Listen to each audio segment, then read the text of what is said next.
दोस्तों नमस्ते। दोस्तों, आज मैं हाथ जोड़कर आप लोगों से विनती कर रहा हूँ कि एंग्जाइटी के चक्कर में अपने जीवन को बर्बाद मत कीजिए। एंग्जाइटी है क्या, इसके स्वरूप क्या है, इस पर चर्चा की जाएगी। देखिए, एंग्जाइटी का संबंध क्या है, मन से है।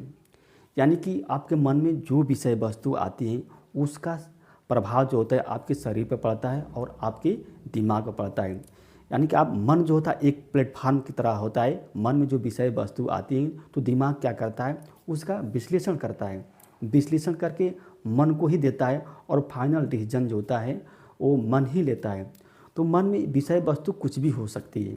यानी कि आपकी समस्या भी हो सकती है विषय वस्तु, आपके साथ जो घटनाएं घटी है वो भी हो सकती है, आपका जो किसी से विवाद चल रहा है वो भी हो सकती है।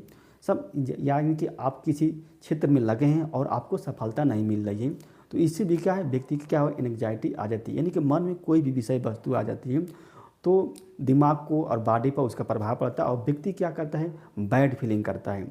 यानी कि एंग्जाइटी क्या होती है, एक क्या है, फीलिंग है, एक भाव है, एक इमोशन है। आप इसको क्या दवा से नहीं ठीक कर सकते, इसको आप डाइट से नहीं ठीक कर सकते हैं। ये स्वतः अपने आप क्या हो जाती है, ठीक हो जाती है। जैसे मान लीजिए किसी व्यक्ति को क्या होता है, जिसमें मैं बताया था ना कि 3 रोग होता है, एक शारीरिक रोग होगा या मानसिक रोग होगा या तो मन का रोग होगा। तो जो एंग्जाइटी जो होती है वो मन का रोग होती है। अच्छा, ऐसा कोई यंत्र नहीं बना है जो आपके डिप्रेशन के लेवल को बता दें। जैसे कोई आपके कितना तनाव हो रहा है, क्या कोई ऐसा वैज्ञानिक यंत्र है जो आपको उसको चेक करके बता सकते हैं कि आपका तनाव का परसेंट है, आपका डिप्रेशन का लेवल का परसेंट है, आपका एंग्जाइटी का परसेंट है? नहीं है, कोई वैज्ञानिक यंत्र नहीं है, ये मन का भाव है। लेकिन अगर आपके शरीर के अंदर कोई डिफेक्ट आ गया, जैसे आप ब्लड प्रेशर बढ़ा, तो आप वैज्ञानिक यंत्र से माप के बता सकते हैं कि आपका ब्लड प्रेशर कितना है। आपका शुगर का लेवल बढ़ा तो आपका वैज्ञानिक यंत्र के माध्यम से बता सकते हैं कि आपका शुगर का लेवल कितना है। बुखार आ गया तो उसे थर्मामीटर से माप के बता सकते हैं कि ये आपका बुखार कितना है, बुखार है कि नहीं है, उसका इलाज क्या सकता है। तो ये क्या शारीरिक रोग नहीं है, ये मन का रोग हो गया है। तो जैसे जैसे मन में विषय वस्तु आएंगी वैसे वैसे मन का स्वरूप क्या होता है, चेंज होता हो जाएगा।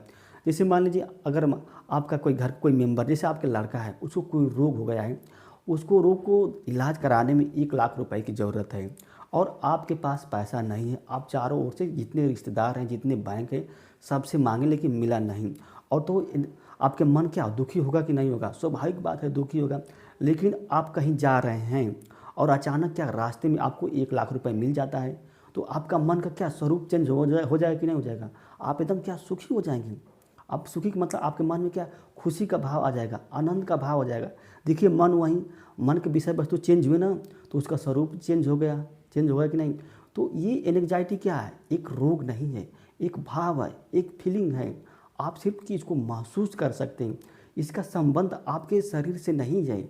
लेकिन जब मन में आ जाता है तो शरीर क्या हो जाती है, उसको व्यक्त करने लगती है। ये दिमाग क्या करता है, उसको व्यक्त करने लगता है।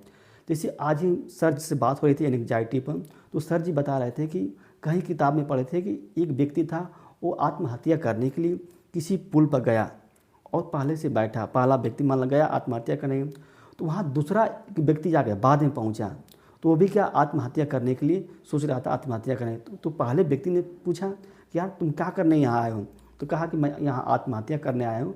तो पूछा कि कौन सी समस्या तुमको है, तो बताया कि ये समस्या है। तो पहले व्यक्ति ने कहा कि यार इस समस्या का सलूशन तो ये हो सकता है। तो दूसरे व्यक्ति ने, जो दूसरा व्यक्ति आया था, उसने सोचने लगा कि अरे यार ये तो सही कह रहा है, ये समस्या का समाधान तो है। फिर वो वापस चला गया, वो आत्महत्या नहीं किया। तो जो पहला व्यक्ति बैठा था, जो पहले से बैठा था, वो भी सोचने लगा कि अरे यार जब वो चला गया उसकी समस्या का समाधान हो गया है, तो हमारी भी समस्या का समाधान हो सकता है। अब ये भी वापस चला गया, वापस चला गया।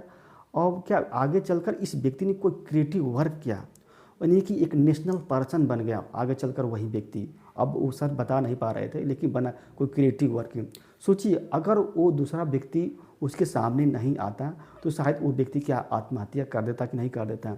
तो ये एक भाव है, एक फीलिंग है। डिप्रेशन में व्यक्ति कुछ भी कर सकता है, कोई भी मतलब गलत स्टेप उठा सकता है, कुछ भी कर सकता है। वो अपने को मान लेता है कि हमको क्या रोग हुआ है, जबकि वास्तव में रोग नहीं है, एक भाव है। देखिए डिप्रेशन किसी से भी हो सकता है, इसका लेवल जो है, डीपनेस जो होती है, अंतर होता है। जैसे मान लीजिए अगर आपका घर है तो भूकंप आया और घर टूट गया, तभी तो डिप्रेशन तो आएगा। लेकिन ये जो डिप्रेशन का कारण है, ये क्या है कि प्राकृतिक कारण है। आप उसको, भूकंप को नहीं रोक सकते हैं, ये आपके घर को तोड़ेगा। लेकिन देखिए, लेकिन अगर दूसरा कोई व्यक्ति आता है जो जेसीबी लगाकर आपके घर को तोड़ देता है और आप उसको रोक नहीं पाते हैं, आप क्या सक्षम नहीं हैं, तभी क्या आपको तकलीफ होगी, होगी कि नहीं होगी।